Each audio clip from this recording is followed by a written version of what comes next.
Bismillahirrahmanirrahim. La ilaha illallah wahdahu la syarikalah. Lahul mulku wa lahul hamdu yuhyi wa yumitu wa huwa ala kulli syai'in qadir. La haula wa la quwwata illa billahil aliyyil azim. Subhanallah walhamdulillah wa la ilaha illallah wallahu akbar.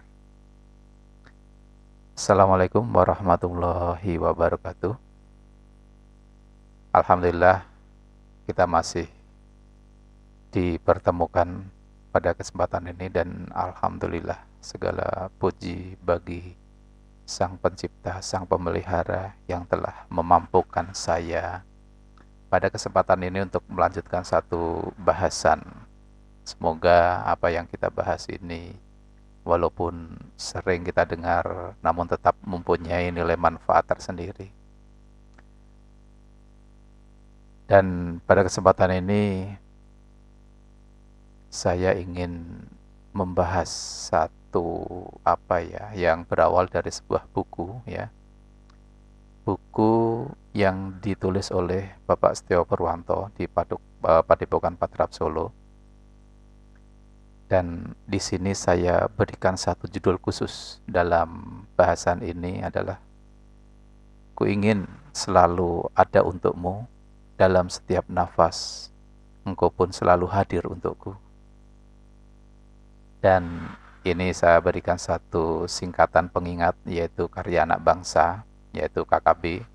Nah mungkin KAB mungkin ini nanti akan tayang dalam beberapa kali tayang, sehingga yang pertama ini saya judulkan KAB 1 ya. Ku ingin selalu ada untukmu dan setiap nafas engkau pun selalu hadir untukku. Nah, bagaimana ini penjelasan dari judul ini? Baiklah, pada kesempatan kali ini seperti apa yang sudah saya sampaikan di awal bahwa bahasan ini bolehlah dikatakan bedah buku ataupun membahas dari bahasan-bahasan yang ada di buku, sebuah karya dari anak bangsa yang selalu melakukan tadabbur alam sehingga menghasilkan sebuah cara untuk mengenal Sang Kekasih lebih mudah dan bisa dilakukan oleh orang lain, walaupun kadangkala yang melakukan itu hanya belajar dari YouTube, sama sekali belum pernah sama sekali. Nah, namun tetap bisa dan tidak ada keharusan untuk bertemu dahulu. Namun tentunya apabila ingin bertemu itu juga merupakan suatu lebih baik karena menambah saudara silaturahmi.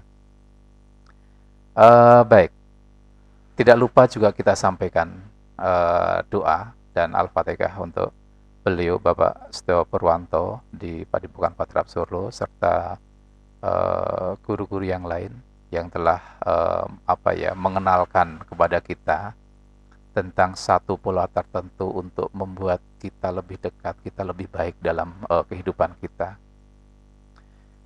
Nah, bicara tentang zikir nafas, tentu kembali satu pertanyaan, satu terbersit dalam pikiran, pernafasan itu yang seperti apa? Zikir itu yang seperti apa? Nah, pada awal ini saya akan mencoba untuk lebih nukik ke dalam tentang pernafasan. Syukur apabila rekan-rekan semua sudah tahu, namun bagi yang belum, ini mungkin bisa dijadikan sebagai tambahan pengetahuan untuk memperkuat keyakinan kita dalam melakukan aktivitas kita. Pada saat kita bernafas, dan bernafas ini merupakan suatu kegiatan setiap hari kita lakukan, bahkan tidak berhenti sedikit pun dalam sesi kehidupan kita. Dan tentunya ini ada satu pusat kontrol yang mengatur kegiatan tersebut. Dan menurut beberapa buku fisiologi ataupun buku-buku yang mempelajari tentang tubuh, disebutkan bahwa pusat pernafasan itu ada di tempat yang namanya itu pons dan medula oblongata. Halah, opo kuwi? Ya, ini adalah satu organ yang ada di salah satu bagian otak. Mungkin Bapak Ibu sekarang media informasi itu sudah bisa dibuka dengan luas. Ketik saja di Google pons dan medula oblongata. Nah, itu pasti akan dikenalkan oleh Mbah Google apa itu pons dan medula oblongata. Nah, proses pernafasan itu terdiri dari dua kegiatan. Itu yang pertama memasukkan nafas dan mengeluarkan nafas.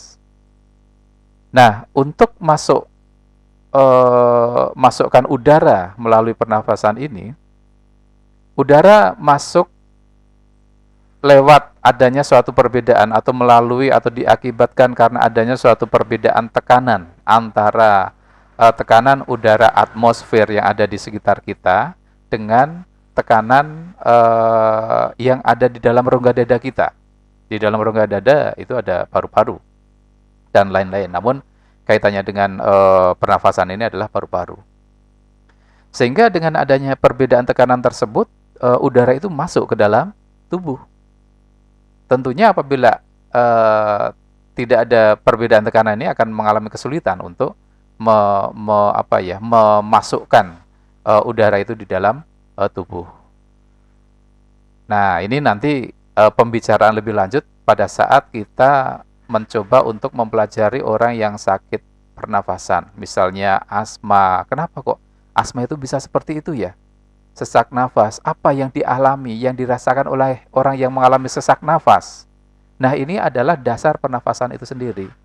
Bahwa di sana pada saat dalam kondisi normal, ya, udara masuk ke dalam tubuh itu memerlukan satu perbedaan tekanan antara udara luar dan udara di dalam rongga paru itu.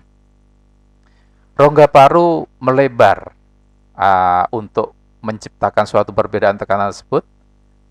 Ini dilakukan oleh kerjasama beberapa otot dan organ yang sangat romantis di dalam diri kita, ya. Kerjasama romantis dari beberapa otot yang ada di sekitar dada dan sekat antara rongga dada dan rongga perut. Nah, dengan adanya kerjasama tersebut, maka rongga dada itu akan melebar sehingga terjadilah perbedaan tekanan dan udara masuk. Coba perhatikan dengan seksama berkaitan dengan apa yang terjadi pada saat kita menarik nafas. Coba kita perhatikan apa yang Anda rasakan, ya. Berapa organ yang kita sadari terlibat dalam sekali nafas ini, sebuah nafas itu. Terus apa yang muncul dalam diri Anda? Apa yang muncul? Oh, ternyata pernafasan ini apabila kita sadari banyak sekali bagian-bagian tubuh itu yang mengalami kerja. Sebuah koordinasi dari tubuh di mana saat ada tumpukan zat asam atau yang kita sering dengar dengan nama karbon dioksida akan terperangkap di dalam tubuh. Dalam kondisi tersebut inilah akan ditangkap oleh detektor, ya. Kita akan memasukkan udara. Yang kita perlukan adalah O2. Kemudian terjadi proses metabolisme di dalam tubuh. Salah satu hasil dari proses metabolisme itu adalah karbon dioksida. Nah, karbon dioksida hasil metabolisme ini akan dideteksi oleh salah satu detektor yang ada di dalam tubuh. Sehingga inilah yang nantinya akan dilaporkan, ya. Detektor ini akan melaporkan kepada otak bahwa terjadi kelebihan karbon dioksida, sehingga di sini otak akan memerintahkan kepada tubuh untuk melakukan pernafasan lebih banyak atau meningkatkan frekuensi nafas sehingga memungkinkan zat asam ataupun karbon dioksida ini keluar dari tubuh. Namun di sana biarpun karbon dioksida ini juga harus dikeluarkan, namun bukan dalam arti harus dihabiskan. Detektor ini pun menjaga agar kestabilan jumlah minimal karbon dioksida secara normal itu tetap ada di dalam tubuh. Karena apa? Karena yang memunculkan refleks ataupun trigger pencetus pernafasan ini adalah karbon dioksida. Sehingga bukan mentang-mentang oksigen itu sangat diperlukan, kemudian kita kasih sebanyak-banyak agar bagus dalam tubuh, enggak juga. Di sana akan menekan karbon dioksida sehingga ya bisa menyebabkan gagal nafas. Gitu. CO2 perlu ya, namun tentunya dalam jumlah yang memang seperlunya. Siapa yang ngatur? Nah, ini suatu pertanyaan. Proses pernafasan merupakan salah satu kerja tubuh yang otomatis. Artinya, arti otomatis ini bagaimana? Artinya kita tidak menyadari kerja tersebut. Kita tidak mengontrol, seperti halnya saya mengangkat tangan. Ini adalah kontrol otak saya untuk mengangkat dan menurunkan. Namun, pernafasan ini adalah salah satu kerja otomatis tubuh. Kadang kita bisa mengatur nafas ya. Coba kita tahan nafas. Nah, itu bisa kita melakukan, menahan, memanjangkan atau yang lain. Namun tentu tidak sepanjang waktu. Kita ingat bagaimana saat kita tidur. Kita tidur tidak merasa apa-apa. Nyamuk menggigit pun kadang kita tidak tahu bagaimana kita harus mengatur nafas. Namun selama tidur kita tetap bernafas. Terus siapa yang mengatur itu? Itulah yang dimaksud dengan otomatis. Tubuh mempunyai mekanisme tersendiri untuk melakukan kerja tersebut. Oke. Kemudian, tapi apakah memang benar-benar otomatis? Tubuh itu melakukan sendiri tanpa ada kekuatan lain yang mempengaruhinya. Ya, tanpa ada yang mengontrol dari otomatisan tersebut, tentunya tidak. Jawaban yang singkat bagi yang percaya dengan adanya Sang Pencipta dan pemelihara alam tentunya akan menjawab bahwa ada yang memelihara keotomatisan tersebut. Yaitu siapa? Yaitu Allah. Manakala Allah mencukupkan kemampuan kita untuk istilahnya menarik nafas, maka ya sudah, cukup umur kita. Cukup umur kita. Tapi kan ini ada tapikannya ini. Ini artinya kita mencoba untuk melogika, kita mencoba untuk menggunakan pikiran kita. Udara masuk karena kerjasama antar organ, sehingga terjadi perbedaan tekanan, sehingga udara masuk itu ke dalam paru-paru. Itu kan kerja alam. Itu kan kerja alam. Nah, kemudian ada yang berpikir yang lain. Pada saat kita berada di puncak gunung dan tekanan udara di sana itu berbeda ataupun mungkin sama dengan tekanan pada saat kita sudah melonggarkan dada, sehingga udara itu sulit untuk masuk. Itu kerja alam. Ya, itulah logika. Itulah memang ilmu yang kita miliki. Namun ternyata di luar itu masih ada supra sistem yang mengatur kesemuanya. Allah yang mengatur semua itu, bro. Jadi kita hidup di daerah dengan ketinggian segini, kemudian orang hidup di daerah yang sangat tinggi di lereng gunung, puncak gunung, itu sudah diatur. Ya, kita hidup di daerah yang udaranya bersih. Kita hidup di daerah yang bagaimanapun itu adalah kehendak Allah. Dan kehendak Allah pula lah yang memampukan kita, manusia, untuk mengadaptasi situasi. Misalnya seseorang itu hidup di daerah yang memang oksigen itu sangat tipis. Itu dia tetap bisa hidup, tapi berbeda kemampuan orang yang memang biasa hidup di udara atau oksigen yang sangat banyak.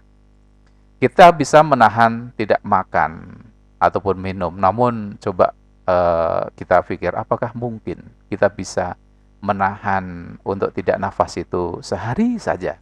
Apakah mungkin? 1 jam deh, nggak usah sehari, 1 jam. Apakah mungkin? Nah, selama ini kita memahami bahwa indikator orang masih hidup, salah satunya adalah yang sangat mudah dilihat ya tentunya, bahwa dia masih bernafas. Begitu besar kasih sayang Allah dari suatu proses tubuh ini. Dari sekian banyak proses yang ada dalam tubuh yang mungkin kita tidak menyadari, ya. Yaitu ini yang kita bisa kita deteksi, yaitu pernafasan. Sangat wajar jika kita jadikan pernafasan itu sebagai suatu media untuk menyadari bahwa Allah itu sayang kepada kita. Wajar jika kita jadikan pernafasan sebagai media untuk mengenal Allah. Nah, inilah bahasan kita untuk mengawali tentang zikir nafas. Zikir itu banyak caranya. Ini adalah salah satunya saja dan dari sekian banyak zikir. Jadi silahkan pilih yang mana. Mana yang membuat kita bisa melakukan zikir setiap saat, walaupun kita sedang melakukan apapun aktivitas itu. Karena tentunya pernafasan ini tidak akan pernah kita lupakan apapun kegiatan kita. Semuanya sama, asal meletakkan dasar dari apa yang kita lakukan itu adalah kesadaran akan Allah. Tujuan semata-mata hanya Allah, bukan yang lain. Nah, ini makanya oke, kita mau memilih yang mana, mau zikir yang mana, namun pada kesempatan ini saya memilih untuk melakukan dan membahas apa itu zikir nafas. Baik, setelah kita bisa memahami, kemarin kita sudah membahas tentang sadar Allah, mari kita membahas tentang berzikir sepanjang waktu, sepanjang hari, tanpa harus mengkhususkan duduk di suatu tempat, kemudian menggunakan suatu alat tertentu, di mana alat tertentu itu bisa jadi kita lupa membawa ataupun dalam kondisi tidak memungkinkan untuk membawa alat tersebut. Namun kita tetap bisa berzikir sambil kerja, sambil setir mobil, bahkan sambil tidur. Karena tidur merupakan satu bagian aktivitas kita yang cukup dominan, yaitu hampir berapa itu, misalkan rata-rata itu 6 jam ataupun 8 jam tidur normal ya, tidur normal seorang anak. Namun apabila sudah dewasa mungkin lebih sedikit daripada itu, karena memang banyak aktivitas, banyak yang harus dilakukan. Nah, namun sholat saja hanya berapa menit ya, kemudian melakukan aktivitas khusus saja mungkin nggak lebih lah dari 1 jam. Namun kita tidur ini adalah hampir mendominasi kegiatan yang sama jenis, namun mempunyai waktu yang cukup panjang, yaitu tidur. Namun bagaimana kita bisa tetap berzikir pada saat kita tidur, sementara kita, yaitu tadi, digigit nyamuk pun nggak nyadar, kok kita harus zikir? Nah, inilah satu pertanyaan. Baik, selanjutnya untuk menjawab hal tersebut, kita harus merubah sedikit mindset ya. Zikir bukanlah mengingat Allah. Loh, apabila zikir bukan mengingat Allah itu, terus zikir apa? Mungkin pertanyaannya bukan zikir apa, namun di sini adalah kenapa kok zikir itu jangan diartikan sebagai mengingat.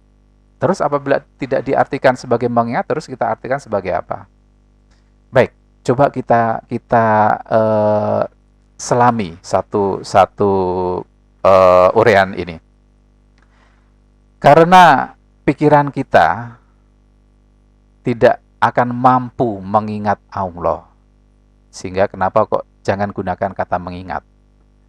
Tidak ada satupun di alam ini yang menyamai Allah. Bagaimana kita bisa mengingat Allah? Karena seperti bahasan kemarin, bahwa untuk proses mengingat ini adalah kerja otak ya. Untuk proses mengingat kita diperlukan satu memori-memori yang kita bongkar.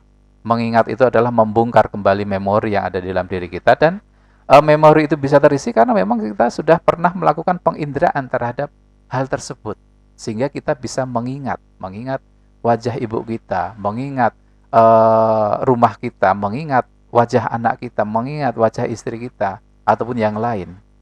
Nah, sementara Allah itu tidak ada satu hal pun yang menyerupainya. Artinya kita tidak pernah mengindra dari Allah itu. Allah misalnya di sana bukanlah cahaya berwarna tertentu. Apabila kita pernah bertemu dalam mimpi, ketemu dengan cahaya, itu Allah. Tentu itu bukan. Karena Allah itu tidak menyerupai segala sesuatu yang ada di alam ini. Warna itu adalah salah satunya, adalah itu tadi, alam, ya, tentunya. Jadi kita sampaikan bahwa itu bukan. Baik, selanjutnya apa yang harus kita lakukan? Sementara untuk mengingat itu agak mengalami sedikit sulit untuk berpikir tentang mengingat. Bagaimana kalau kita artikan zikir itu adalah menyadari? Menyadari. Kemarin kita sempat berdiskusi tentang kesadaran. Nah, mari kita gunakan makna kesadaran itu. Allah itu dekat. Allah yang maha meliputi segala sesuatu. Jadi coba kita jangan lagi mengingat bahwa Allah itu dekat, karena terus dalam pikiran kita itu terpikir kedekatan yang seperti apa ya? Yang mana ya? Posisinya ada di mana ya? Kita terus mencari posisi, karena dekat itu, ya misalkan ini dekat dengan mulut saya. Apakah dekat yang seperti itu? Bukan zikir dengan mengingat, ya. Jadi zikir itu tidak kita lakukan dengan mengingat, dengan pikiran kita. Namun kita lakukan zikir itu dengan kesadaran kita, dengan jiwa kita. Nah, memang kok terlalu ini sih dibahas sih antara menyadari dan mengingat. Emang apa bedanya, apa pengaruhnya? Nah, ini mengingat adalah aktivitas otak. Menyadari adalah aktivitas jiwa yang berpadu dengan kefitrahan roh. Dalam hal ini, diri kita dikenal ada 3 bagian, yaitu jasad, jiwa, dan roh. Jasad, agar bisa kita memahaminya dengan lebih mudah, jasad itu ibarat bajunya jiwa. Jiwa itu adalah bajunya roh. Jasad, jiwa, dan roh menyatu dalam bentuk diri kita. Namun sebetulnya mereka bukanlah satu, tapi tetap berdiri sendiri. Artinya apa? Artinya bisa dipisah-pisahkan antara jasad, jiwa, dan roh. Kerja jasad, kerja jiwa, dan roh itu bisa dipisahkan. Hanya kita tinggal menyadari, ini kerja jiwa nih, ini kerja roh, gitu.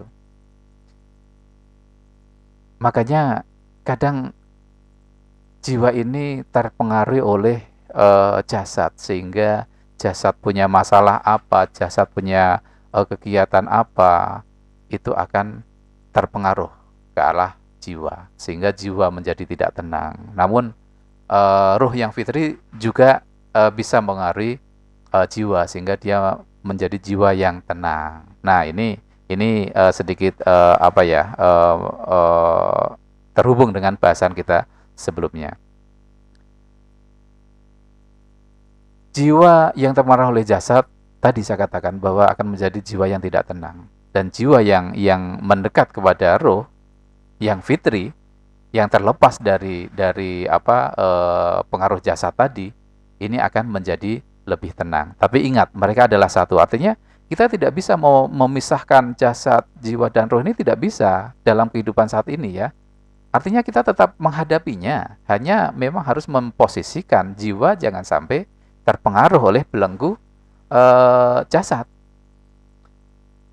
Sehingga kita perlu memahami mana aktivitas jasad dan mana aktivitas roh. Aktivitas jasad salah satunya adalah berpikir, merasa sedih, terus perasaan berpikir itu adalah kegiatan jasad. Nah, artinya yang mempunyai perasaan sedih, yang mempunyai pikiran ruwet itu adalah jasad. Jiwa jangan sampai ikut-ikut terpengaruh dengan keruwetan jasad itu. Maksud saya adalah seperti itu. Nah, kaitannya dengan masalah zikir ini, Allah di dalam Al-Quran pun telah mengatakan, yaitu tentang satu statement ya, Allah itu dekat. Ini satu contoh tentang masalah sadar tadi ya, zikir tadi ya. Allah itu dekat. Terus pasti kita berpikir, sedekat apa? Kata Al-Quran, lebih dekat dari urat leher. Wah, terus ini menunjukkan bahwa Allah itu kan sangat-sangat dekat dengan manusia, hambanya. Oke, akhirnya karena saking majunya teknologi, kita langsung buka Google tentang anatomi tubuh manusia atau gambaran tubuh manusia. Saya pengen mencari, coba lihat urat leher itu yang mana. Bukalah satu gambaran gambaran leher, anatomi leher. Di sana banyak urat ini. Urat yang mana ini? Ya, itulah logika. Tentu tidak seperti itu, saudara-saudara. Tidak dapat kita indera untuk mengenali posisi yang dikatakan dalam Al-Quran tersebut. Tapi kita sadari bahwa Allah itu dekat, cukup, titik. Itu. Dan mungkin perintah Allah untuk berzikir ini banyak sekali. Hanya memang saya mencoba untuk mengambil salah satu tentang suatu perintah untuk berzikir secara kasir, yaitu melakukan zikir secara banyak. Artinya kita harus banyak duduk, banyak berdiam, karena kita harus berzikir, memegang sesuatu untuk berzikir atau melakukan aktivitas diam untuk berzikir. Kita meninggalkan aktivitas yang lain. Nah, inilah apabila kita mengartikan zikir ini sebagai suatu kesadaran, kita bisa berzikir kepada Allah itu setiap waktu, senantiasa sadar ke Allah setiap waktu, setiap keadaan dan setiap tindakan. Kita tidak meninggalkan tindakan keadaan kita, namun kita tetap berzikir. Yang wajib di dalam kehidupan kita ini adalah sholat. Ya, sholat itu wajib, dan sholat adalah salah satu istilahnya di sana itu dikatakan, dirikanlah sholat untuk berzikir kepadaku. Ya, dirikanlah sholat untuk menyadariku. Nah, maksud saya adalah kita wajib melakukan zikir yang katsir tadi, yang banyak tadi. Apapun kegiatan kita, harus tetap kita bisa berzikir.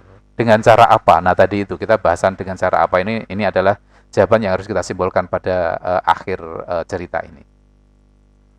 Nah, namun yang wajib kita lakukan adalah sholat ini pun juga zikir kepada Allah. Namun ini kembali, kadangkala kita itu terfokus hanya pada fikihnya sholat.